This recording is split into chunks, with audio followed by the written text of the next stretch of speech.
Along with search and rescue teams, have been looking for Selena Not Afraid in about a 3 to 5 mile radius. Selena Not Afraid was last seen around 2 o'clock on Wednesday at the eastbound. Let's watch a story that doesn't get the same kind of like broad media coverage.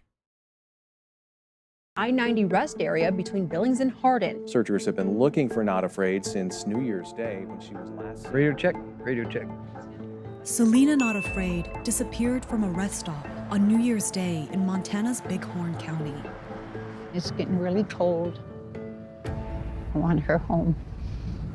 9 days later, and community-led search teams were still looking for the first clue that— Oh yeah, that's what I was gonna watch. I was gonna watch the Jordan Yule Hogwatch clips. Yeah, that's right. Okay, we're gonna do that. We're gonna do that after might this. lead them to her. So we know our— I'm sure you know this, but Indigenous women going missing has been a crisis for a really long time. Yeah, no, I do know. We're looking for any sign of Selena, anything out of the ordinary. You know the drill. You guys been doing it, so. Bro, these dudes are like 8 people, by the way. Like 8 people. This is Beartooth. Beartooth. Yeah. How are you, buddy? We'll find our girl. Okay. Selena Not Afraid's case is an example of what Native women face.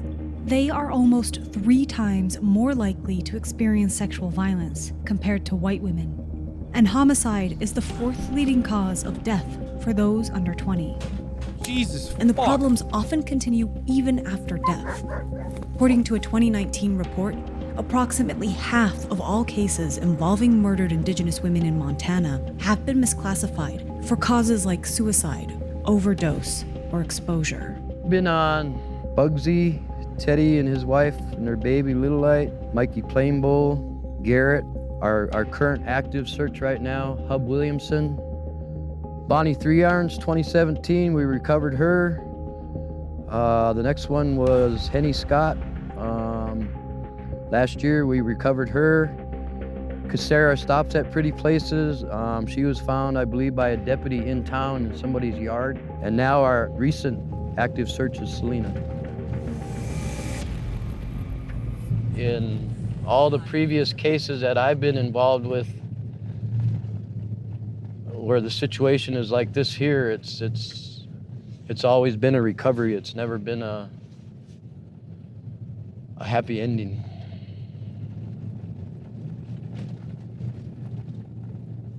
Where is Selena?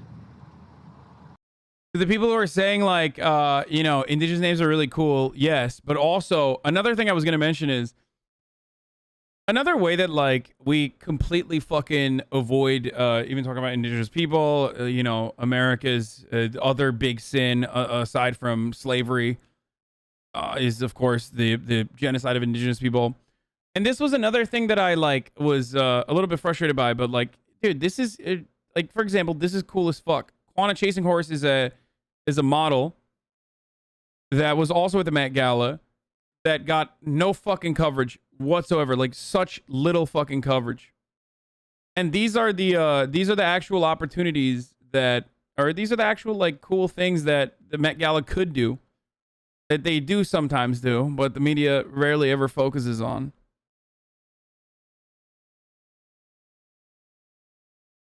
And her outfit was sick as fuck.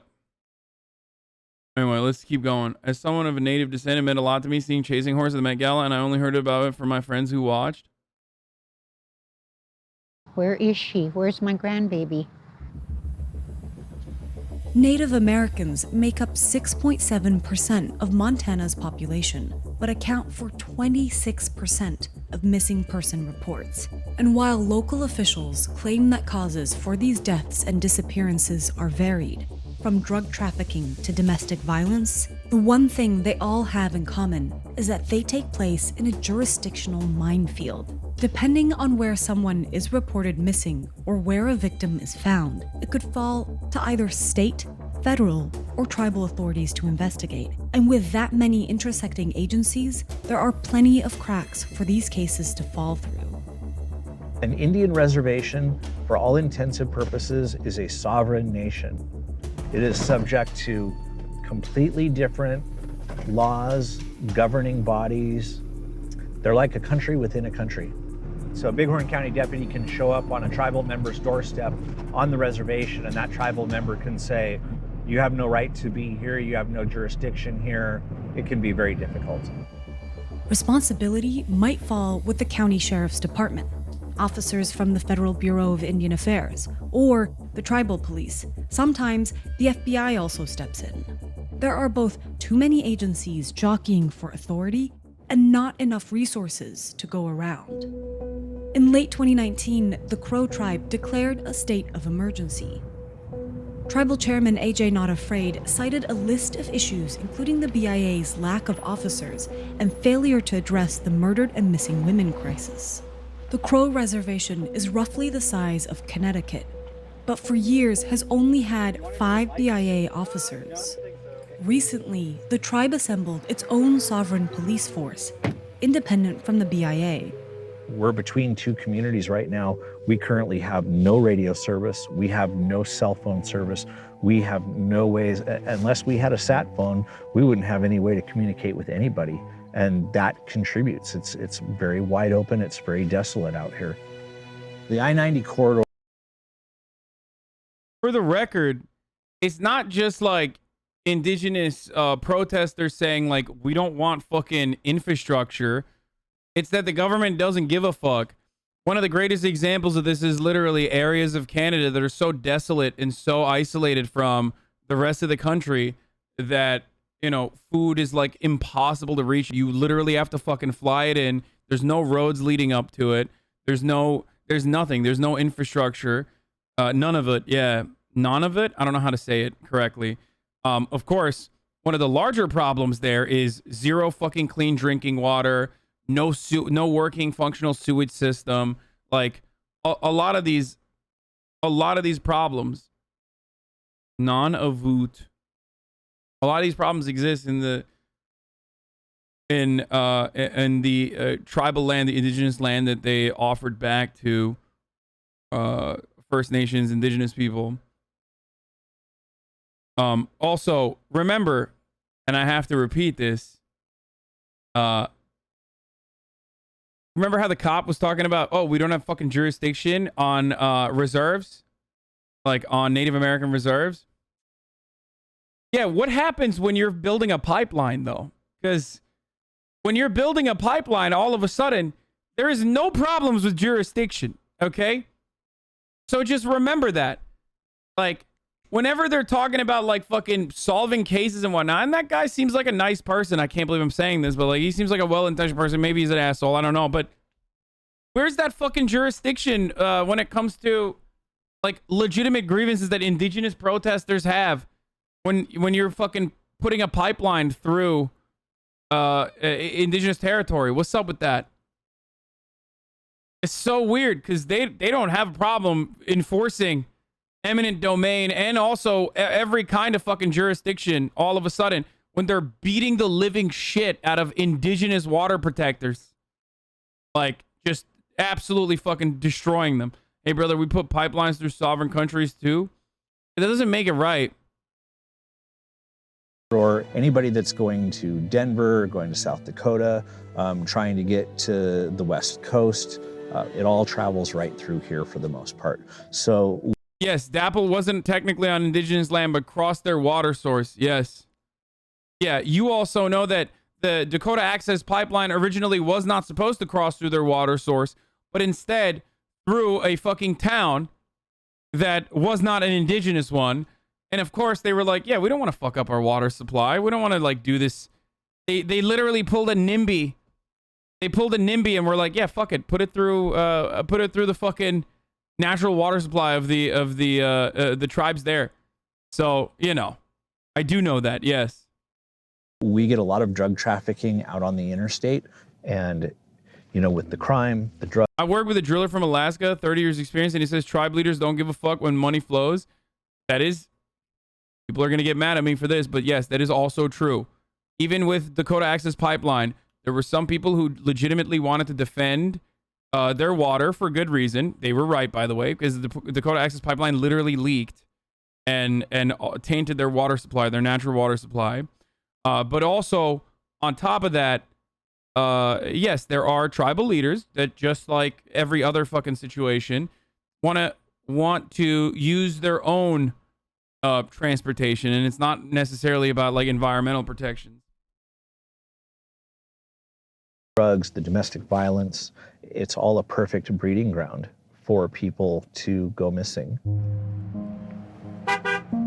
So we're going to go ahead and ask everybody if you could come a little bit close. We want to acknowledge all of the families who are here. In downtown Hardin, a rally for the movement shows that Selena Not Afraid's disappearance is painfully familiar. Families gather to push for answers on their loved ones' suspicious deaths. Why is it that we are more likely to be raped and murdered than go to college? Why is it that our young girls are just trying to survive? And so there are alarm bells that are ringing. What is going on? The sheer number of Indigenous women that have been missing or murdered suggests an epidemic, but there isn't a comprehensive data set to confirm that. Desi Rodriguez-Lombert, a sociologist who researches data in the Indigenous communities, is working to quantify the sweep of the problem. All right. Okay, Sarah stops pretty places. Tribes need to be building their own data sets. Our data systems have been erased and destroyed over centuries of colonization. We have so many cases where our women are being misclassified racially as white, as Black, as Asian, as Latina, and not actually American Indian, and certainly not as citizens of different nations. I know every single one of you here have not had justice for your loved one. When I reported her missing, nobody helped me. The only response was, maybe she's drinking somewhere. What does that say to our people? They said Henny was just one of those crazy little girls that would take off. So what? We would never accept this if, for example, these young girls were non-Indian.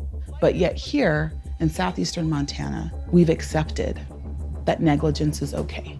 What is happening with all of these systems that are supposed to be in place to keep people safe? Rodriguez-Lombert knows this issue firsthand. Her own niece disappeared in August of 2019. Sarah was last seen alive here in Hardin. She was at a house party with some friends, cousins. It was the summer she turned 18. Somebody knows something! Family, friends, and members of the missing and murdered Indigenous women's group held the Justice March for Sarah Stops Pretty Places, whose body was found in Hardin on August 29th. After 5 days, a body was found. She was basically a Jane Doe here in the Bighorn County morgue for days. Finally, the medical examiner in Billings did a dental match, was able to determine that it was her. And so now here we are, 6 months later. Her cause of death has now been declared officially as undetermined. There are no leads. When it comes to inconsistent investigations and lack of information, Rodriguez-Lombert isn't alone. Many families have been waiting to get answers for years. My daughter, Allison Highwolf, today would be her 5th year of passing away. Highwolf was found dead in a motel room in Hardin. There are no leads in her case either. These people have nothing, okay? Like literally nothing. And the very little fucking, the very little things that they've been given by the American government, if at that, which is like a little bit of fucking land back, is still oftentimes just used to get around like American restrictions and American rules. So tribal leaders will every now and then, you know, in an effort, because they're stuck in a rock and a hard place, in an effort to fucking get any funds that they can back to their communities, will like sell off land to casinos and, you know, allow other people to operate them. The worst part of all the reward money is community raises people come together, as well as the fact that tribal police can't investigate the white people who come to the res commit these crimes against our women. Yeah. The BIA officer had told us that we couldn't go see her, that she was already in a morgue. He didn't give me very much information, just the fact that there was a motel fire and she was there, and she was there by herself. They determined it smoke inhalation and undetermined. I feel my heart deeply in my heart that she was murdered, that my daughter was murdered. It's not recognized by the Sheriff's Department in Hardin, Montana. We ask questions and they've never been answered. Tonight, the search for Selena Not Afraid has come to a sad end. Her body discovered less than a mile away from where she disappeared. Why was she not found sooner? Well, authorities in the area say that this place is big country and things can go unnoticed. Somehow, this young woman who is otherwise healthy turns up dead in a sagebrush on her own accord. Maybe there's nobody that we can get for murder, but there is something that led to this young woman, to her dying and her body being found on the side of the road in a sagebrush.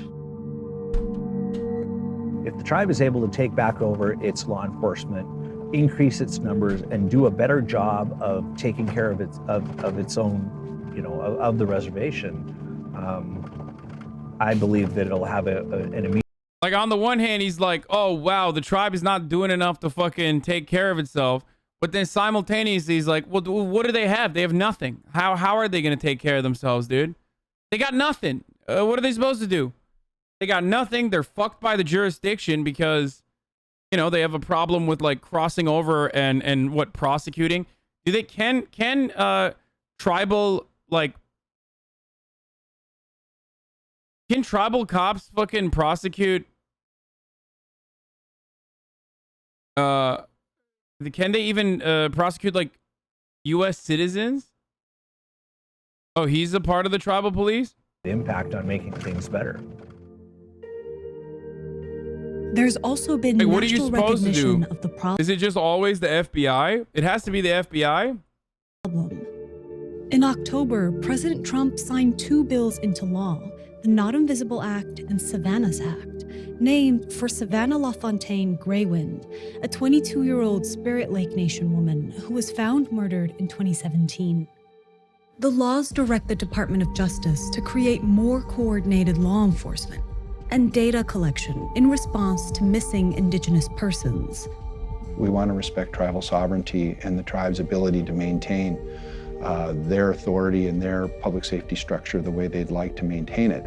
But it also adds complication, and so what we need to do and what's being done at the national level will be to try to figure out ways that even though we have different jurisdictions involved, to be sure they work together more fluidly and more seamlessly so that responses can come quicker and can hopefully be more effective. We are so used to our people's deaths being classified as exposure, suicide, accidents, and not actually being investigated as suspicious. There's something happening here. By the way, this is the same thing as, like, when, this is also very similar to trans sex workers being murdered and kidnapped, and the repercussions like not being as severe. And that is because these are forgotten people, okay? These are people that are at the intersection of marginalization.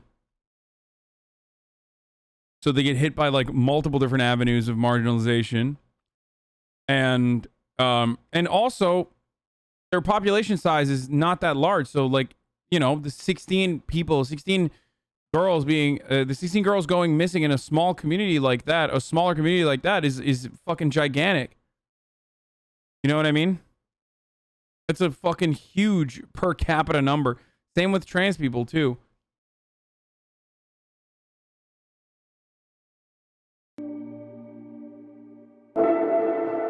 And you don't get the same kind of round the clock coverage from Fox News or any coverage at all for the most part outside of, like, some local media.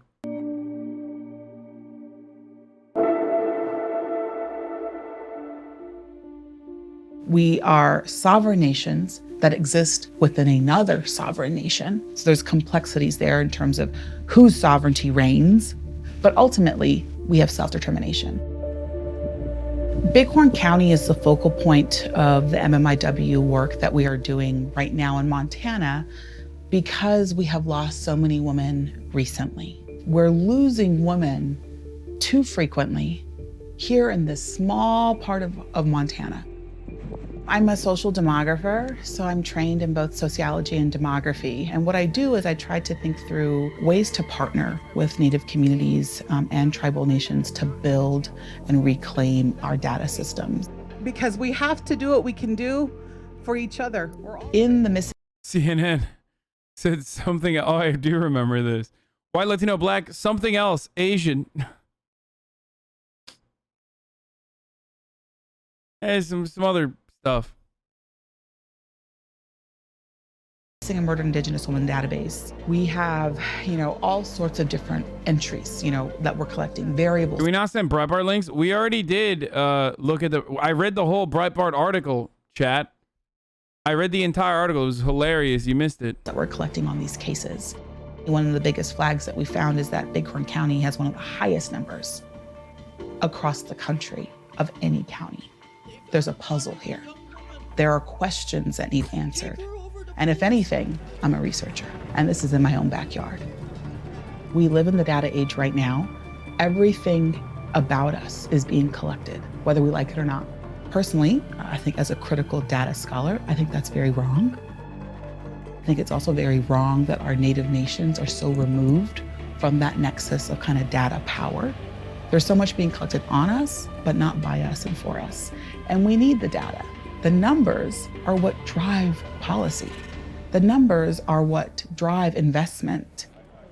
If we're not being counted, or if we're being misclassified, or if the data aren't in our control, or we don't have access to it, then we have these various layers of continued kind of barriers to self-determination. That self-determination extends to data. It has to extend to data. And so now tribes are facing, this kind of new frontier. How do they build sovereign data systems? How do they leverage? By the way, it's not always just an attack on tribal people from outside of the tribe either. Like many of you have pointed this out. But yes, of course, these are communities that have been devastated through the worst kind of systemic oppression. And of course, there's a lot of problems with drugs and alcohol within the community as well. So there is some violence within the community as well, on top of everything else. Okay? Partnerships and linkages with all these existing data sets that are out there. Yeah, it's called genocide. It's true. It is. How do they build these data systems to drive their own policies, to keep their people safe, to ensure that their children have a better future? And so that, to me, is this exciting new data frontier for American Indians and Alaska Natives and for our tribal nations.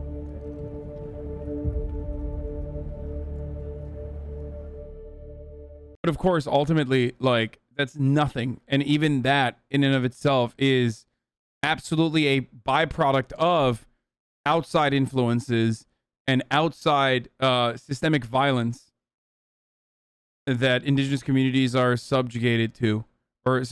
Sorry. So, the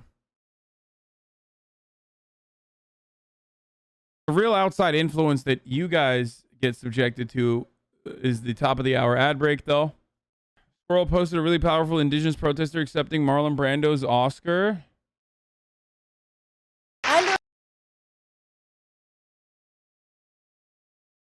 a great deal from a director named Ingmar Bergman.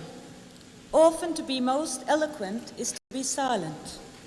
You're quite right. The film we've just seen has said it all. I think we should say that those nominated for the best performance by an actor are Marlon Brando in The Godfather. Michael Caine in Sleuth.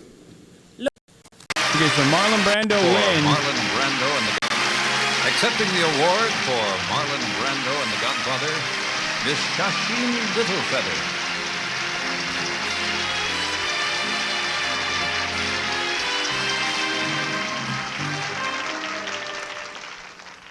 Hello, my name is Shashin Littlefeather. I'm Apache, and I'm president of the National Native American Affirmative Image Committee.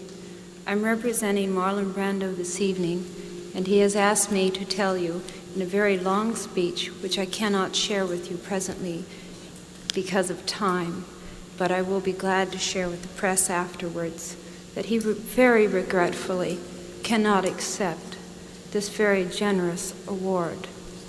And the reasons for this being are the treatment of American Indians today by the film industry. Excuse me. They're fucking booing her, dude. Hey, guess what? They booed fucking, what's his name, too? I mean, this is on the thread itself. Just like they fucking booed, Michael Moore. They always do this.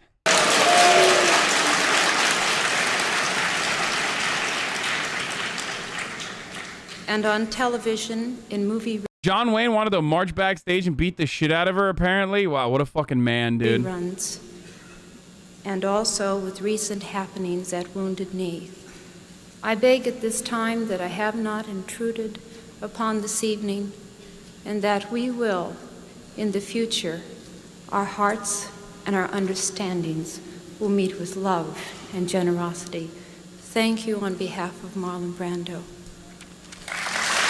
For the record, these are examples of... Anyway, these were examples that Squirrel was using as, like, positive protest. Using the power of your platform, using the power of these, like, incredibly popular liberal institutions to genuinely make a mark. To genuinely engage in an act of honest protest that goes beyond performative activism, that goes beyond saying things that are not... Or saying things or doing things that are not powerless or inherently unthreatening to those at the centers of power. And Tax the Rich wearing a Tax the Rich dress is not that. And that's the reality. That is the reality. And I listen, I've told you guys this before, like I love AOC, but I think she's doing a great job as a legislator. She could be doing better, but you know, ultimately she's great. I think she does an even better job with respect to raising funds and also doing mutual aid and doing right by her constituents. That's why she's incredibly popular in her. That's why Hollywood bought house in Exploitation Town. What? There is, please point to me any part of America that is not Exploitation Town, dumbass. What a fucking idiotic take that was, dude. Wow. Yeah, guess what? Also, exploited fucking laborers built the house too. And the roads that I fucking use. Jesus Christ, 9-month subscriber brain rot once again. Why is AOC's dress performative and not this? Because wearing a dress that just says tax the rich is not like, you have defanged your own rhetoric. You have defanged your own movement. You have an opportunity at the podium to make a fucking statement as a politician that goes far beyond just like doing the least threatening, most performative thing you can.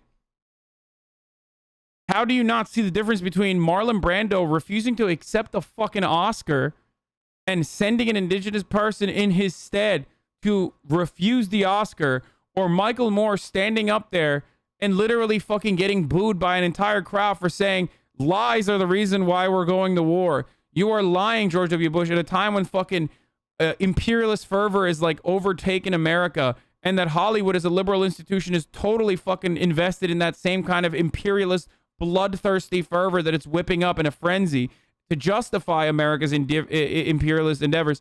Like, how can you not see the difference between those kinds of sentiments and getting widespread praise and celebration from the liberal media? Okay? That's the difference. One gets you round the clock, wall-to-wall positive coverage from liberal wine moms on CNN and whatnot, because it's not a threatening act. The other is not. The other actually gets you. The other has repercussions even. And let me tell you something else. Like, look, it's even with Black Lives Matter. Black Lives Matter was not a positive thing that you could advocate for. Like, it was not seen as like acceptable. Many of you probably came to your progressive understandings during the BLM protests in the aftermath of George Floyd. What would be threatening about refusing an award? Are you fucking kidding me? If you can't understand that, I don't know how to fucking tell you, dude. I literally don't know what to tell you about, like, refusing to accept and saying fuck the Academy. Refusing to accept an Oscar, the highest fucking award. You're directly damning the institution itself. It is an act of disruption. It is an act to say, like, fuck you. It's actually not a big deal. Refusing an award is a footnote, not disruption. Dude, I'm sorry, man. You guys are so fucking stupid. Like, I don't know what to tell you, dude. Yeah, if Marlon Brando is not literally murdering Hollywood executives in cold blood, he's not doing an act of radical, violent, disruptive, revolutionary action. I got it, dude. Thank you, Twitch chatter, for explaining to me that something is not radical enough for you, a Twitch chatter who eats fucking chicken tendies all day and thinks that radical actions are just tweeting about dumb shit and doing a fucking Chomsky meme as your name. God damn it, dude. You have never had a fucking fraction of power or a fraction of fucking privilege that you've tried to use for good. That's why you don't understand it, okay? I think putting yourself out there in a moment when you have everything to fucking lose and literally putting yourself out there in a way that will draw a lot of fucking ire from those around you who will fucking hate you and despise you is pretty significant. It's the best possible kind of performative activism you can do in that position. Jesus fucking Christ. All these daily streams, whether big or whether small, so there he is again. The sun is streaming, the sun is streaming. You wait.